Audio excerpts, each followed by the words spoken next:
The following program is presented for general information, education and entertainment purposes only and is not intended to be advice of any kind. The content, views, thoughts and opinions expressed in this program are those of the individuals involved. The use of information on this program is at the user's own discretion. And welcome one and all, wherever and whenever you may be. This is Universal Disclosure, meeting the moment. Stuart, how are you today? Great, Mike. Great to see you as always. Enthusiastic and interested in what we've got to do here. Yeah, so check it out. We're starting to get some responses. A couple of weeks ago, we put out a short video, like 5 minutes, and we said, we want to hear from you, the listeners. Tell us your UAP story and how it affected your spirituality. And we do have, I want to, in a couple seconds here, bring in virtually someone whose name is Pastor Christopher, who's reached out. And that also made me realize that it might be too complicated for some folks to reach out who maybe want to. And there's a couple of free phone applications out there you can download on your smartphone to record yourself and then send in the audio. But I'm also sort of wondering, what do you think about this, Stuart? What if I set up like a phone number where people can just call in and it's an answering machine effectively, and they just leave this 10-minute or less voicemail and talk about, their first name, their country, maybe their city if they want to, the experience that they've had and how it changed their spirituality. Okay, that's kind of a cool idea. The only thing I'd say about that is they wouldn't be able to edit it, but I guess we could do a bit of editing on it. Well, that's the thing. I really don't want to edit, especially if we're opening ourselves up to planet Earth. We might actually get a big response, and it already takes a lot of time to edit these episodes as it is. So I'm certainly not wanting to. So the point is, 3 to 5 minutes, tell us, your first name and where you're from, and then what your experience was. And the next 3 to 5 minutes, did it change your spirituality? If so, how? And that's pretty much it. So, if there's weird awkwardnesses, maybe I can snip out a silence or definitely any cuss words because we don't do that here. But, yeah, I was kind of thinking to try to make it as easy as possible for people to interact with us because we want to hear more from you folks out there. We're starting to get comments, and nonetheless, I think this is going to be pretty interesting. So are you ready? We'll bring in this audio. All right, I'm very interested in this. Thanks, Mike. Okay, great. So this is, his name is Pastor Christopher. Here we go. Hello there. My name is Christopher. I'm in the United States of America, in the Philadelphia area. And my story is twofold. I've had two sightings over my life. The first one when I was quite young, 8, 9 years old, somewhere in that range.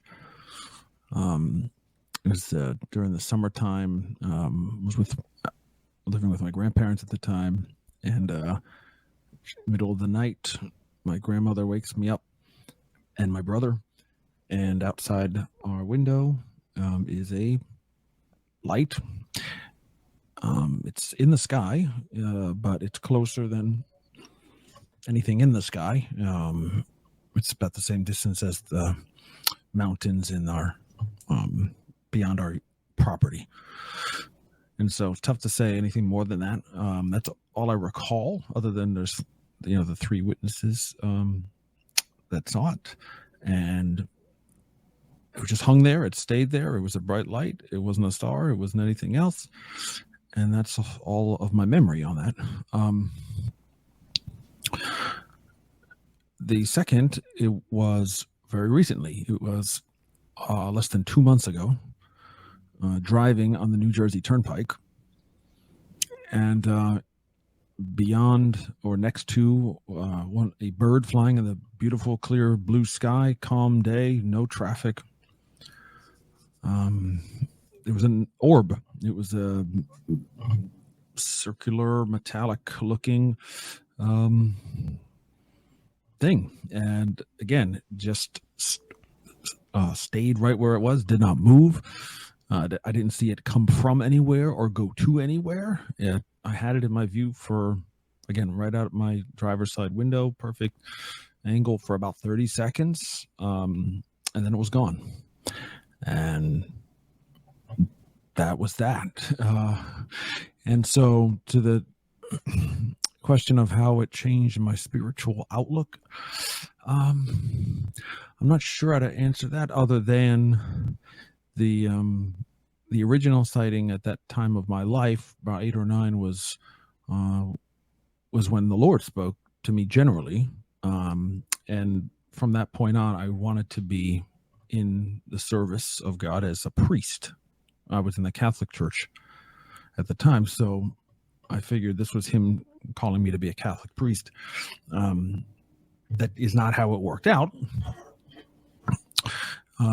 However, years later, and to this day, I am a pastor of a non-denominational Christian nature. And so that's kind of interesting how that all worked out. Very non-traditional path to get here, for sure. I don't have a Bible degree, never went to college for it. I was ordained in my local church that I served in for about 10 years in various leadership roles, and now I'm doing a digital online only church. And so I'm certainly not withholding my story. I try to, including the UFO stories, as part of my personal walk. So I'm out there in public, but I'm glad that you folks are around and doing this and realizing that there is a spiritual component or aspect for many people with this phenomenon, whatever it is. So I think I've fulfilled the requests of this audio recording.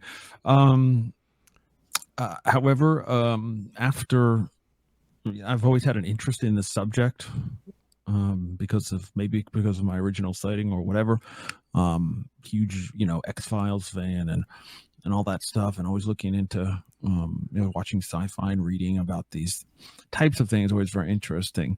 But I kind of let it go for many years in terms of, how real is it and what's actually happening, until last July with the hearings on Capitol Hill with Mr. Grush and Mr. Fravor and Mr. Graves.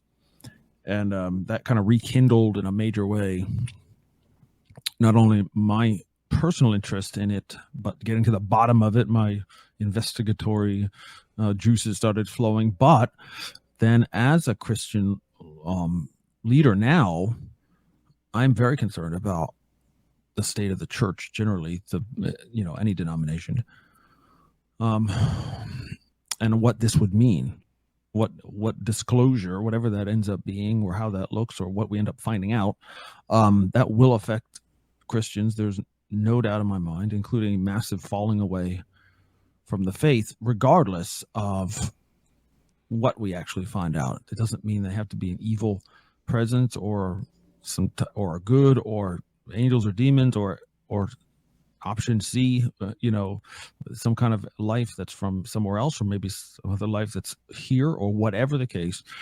I see a major falling out in the people of my faith. So I'm very concerned about that, and I want to be on the forefront of addressing that.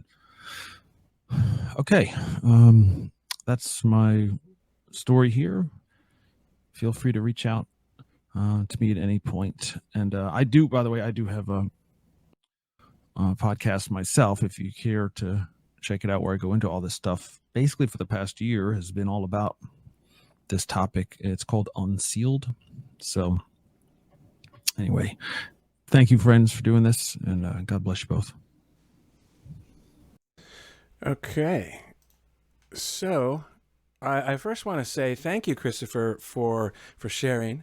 And I do want to put a little disclaimer out there to our audience where at the end you did a plug for your podcast, which we left in there, but we don't know anything about that.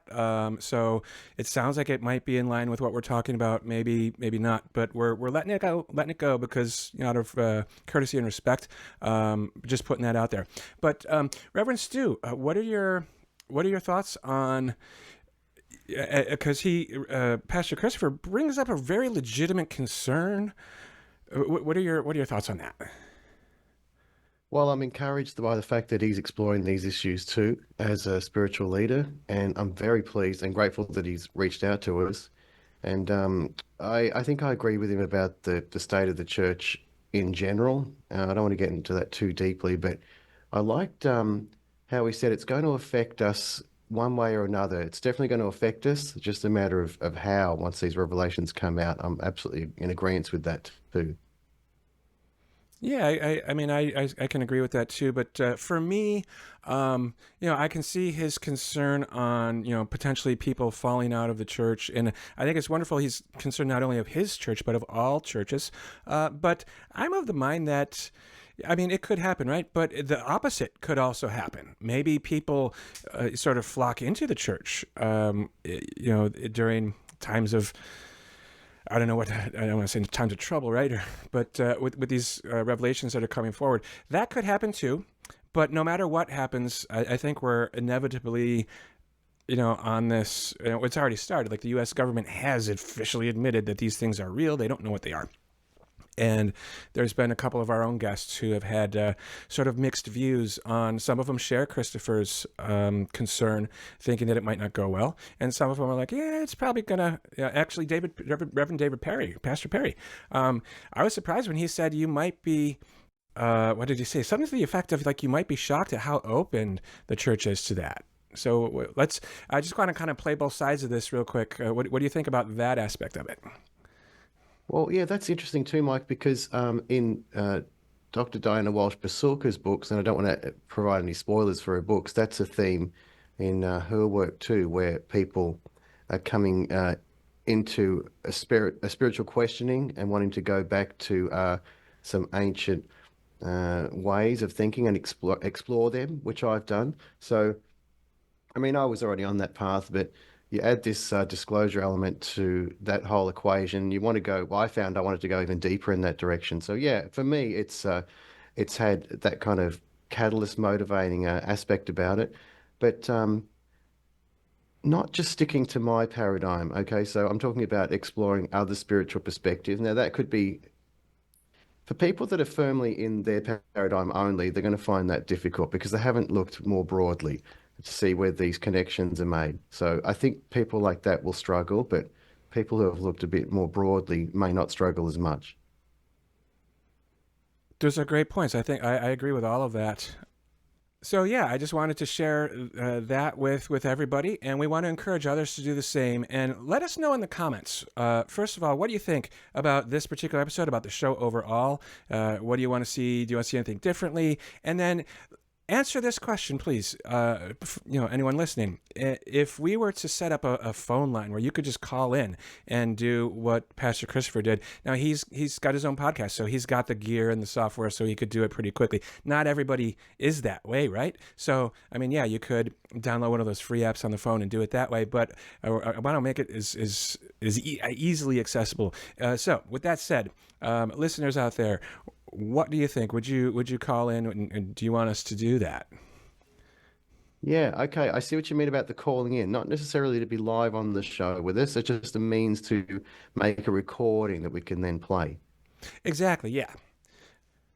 We're not, at some point we might start live streaming. I don't think we're at that point yet, but we're getting pretty darn close, actually. We just finished our 10th episode last week, and with that, a milestone in and of itself.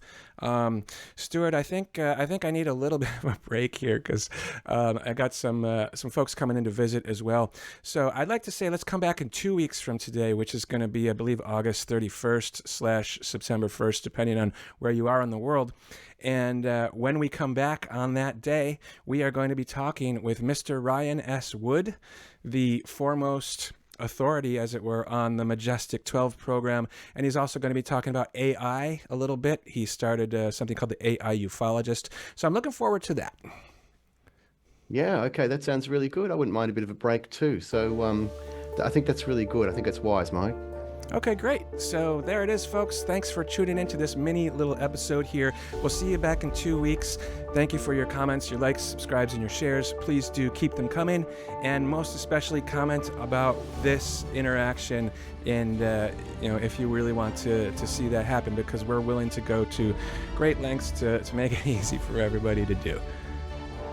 Love it. That's fantastic. All right, we'll see you back in 2 weeks.